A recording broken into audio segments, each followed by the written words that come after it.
Good to see you. Thank you so much for doing this. So we heard that you faced off against the infamous Capitol Hill fox, and you lived to tell the tale. First off, are you okay? And can you tell us what happened? I am. And, so I was walking to the Hill for votes last night and about 5 o'clock in the evening, and I felt something lunge at the back of my leg, and I thought it was going to be a small dog. Jumped, and it's like that's not a dog, that's a fox. Glad I had my umbrella in my hand. So we're sitting there squaring off, holding the fox backs, and then somebody's like, "Hey, there's a fox attacking that guy." So Capitol Police kind of came out, and then the fox ran off towards the Dirksen and Hart building. Did you hear that they caught the fox, and are you confident that that is the one that attacked you? I did hear that they caught the fox. We want the fox to be treated fairly and, relocated and released to a safe place. But I don't think there's going to be a lineup where they're going to have me look at several different foxes to identify that. But hopefully the D.C. community's safe now.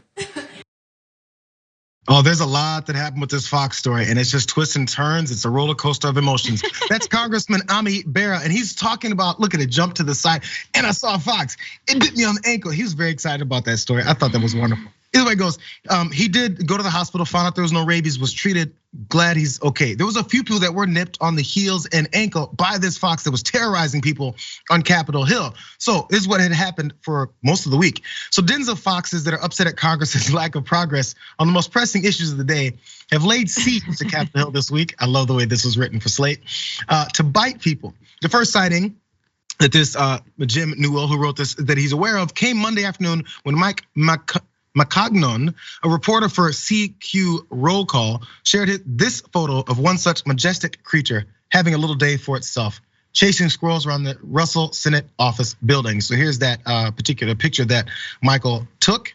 There's that cute fox. I think foxes are wonderful looking creatures. I've never been across one since I was like 10 years old, doesn't matter. But they are all over the Capitol, but not anymore, because the US Capitol Police, in their tireless work, did post these several pictures that they did capture that fox. I thought this was so sad, because that picture at the bottom left corner, oh, let the guy go. Come on. He was having a good day. So this is where it went bad. Let's jump down to graphic 5, you guys, because the fox was caught on US Capitol grounds, and look what they did to it. It's been euthanized, and it tests positive for the rabies. This is the update, because as this went on, I thought they captured, I said, oh good, maybe they're gonna take it somewhere else. Because also the representative that was bitten there, he did say, let's hope it's okay, no one wanted to kill it, but they did. So looking more further in this, the Washington DC Public Health Lab has confirmed the fox tested positive for the rabies virus, and that's what the spokesperson said. The Washington DC Department of Health said on Wednesday in an email that there were 9 confirmed bites by the fox over the past few days, and that it had been humanely euthanized so that rabies testing could then be done. Also, as you could imagine, meanwhile, her kits, which is what fox babies are called, they were found and captured Wednesday morning, according to city officials, and officials would not disclose where the kits were being kept or whether they too would be euthanized. No. City health authorities said in that email that they were working to determine the next steps for the fox kits. That sounds like they're covering something up, Francesca. I think they killed those babies. And this is There's a lot I could say about the security around the Capitol. And first of all, we're euthanizing the wrong fox, number one. We're protecting the Capitol from the wrong invaders.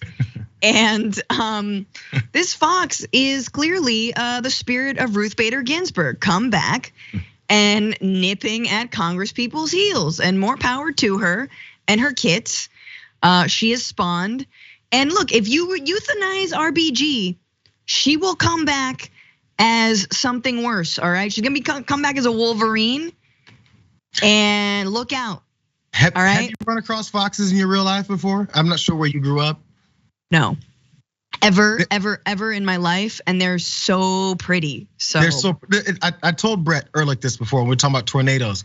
Tornadoes are the most fascinatingly scary things to be next to. Like you can't stop looking at them, but you don't want to be near it.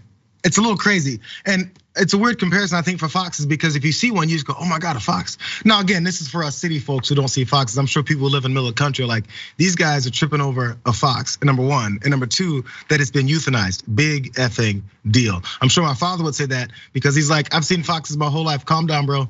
It's just a fox. But I mean, come on. I mean, it kind of reminds me of a red dog. It's cute, right? They are red dogs. No, and they got the little tail. I'm sorry. Like, yeah, we see coyotes in the city. Yeah. But also, like, we're on their turf. This is once again a reminder, we're all on their turf. Mother Nature's coming for us, nipping at your heels. Wake the F up. They're trying to say something. Hey, we're talking about the natural occurrence of things. This is a mother and her kids are probably not around anymore.